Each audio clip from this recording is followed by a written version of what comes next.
We wanted to talk a little bit about something that Corbin's been getting into lately, and let's dive into that. Guys, I will tell you, yeah, I'm scared as heck to ruin my beautiful white pine, getting that nursery material, which you already have that initial investment in, Right. And ruining it. Yeah. And being really sad about A1, the bonsai that you were cultivating, and then B, about that investment that you put into it. But you can fix both of those problems by going and exploring the beautiful world around you and picking out those awesome trees that you'll see around your landscape, in the wild, in nature. And it kind of feels like a bunch of different, like it checks a bunch of different boxes off in one go. You know, you're getting out into nature, you're enjoying the plants in their natural habitat. Right. Sometimes you get some ideas for bonsai while you're looking for bonsai material. Right.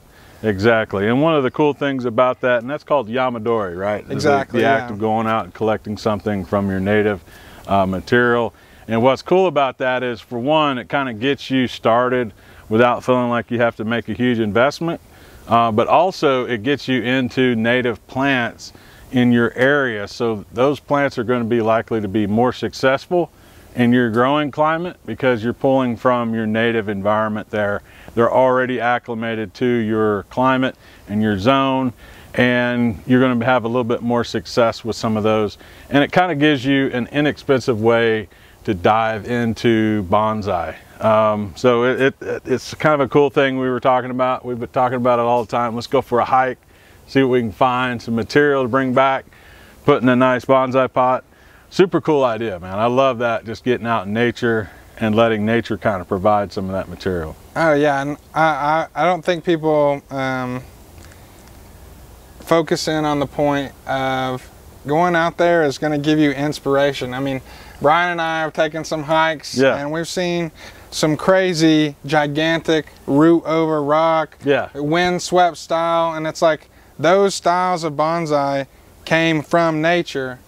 And it's like, if you're just copying people that have done bonsai, then you don't really understand like the thing that goes into those bonsais to begin with. Dude, you're hitting it right on the nail, man, because you know, this is about recreating nature, and when you get out in nature, you kind of get these amazing examples of where these like master bonsai people get their inspiration. So like it's a real life application of what bonsai is all about, and you get to experience it firsthand. It's pretty cool. Like I said, we've seen some gnarly stuff growing off the side of the rocks, kind of this wind-swept look to it.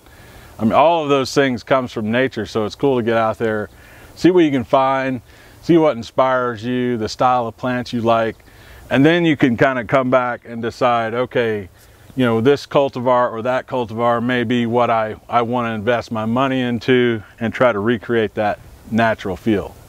Yeah, one of the craziest things that happened to me, I was tubing down the Green River, and you know, that's a river that goes through multiple states. Right. But I'm just floating down the river, man, and I look over to the right, and I just see this like rock sticking out.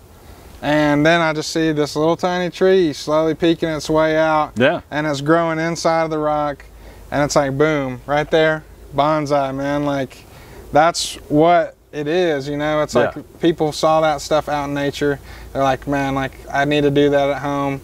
I mean, what I've noticed too is it's really like a moral thing too, because like sometimes I'm like, well, I don't want to take it out of its natural habitat and bring it back home. Right. But I think there is an aspect to that, because it's like you're learning so much from that it's like you appreciate that tree more and you appreciate nature more. So it really does check off a lot of boxes. Absolutely.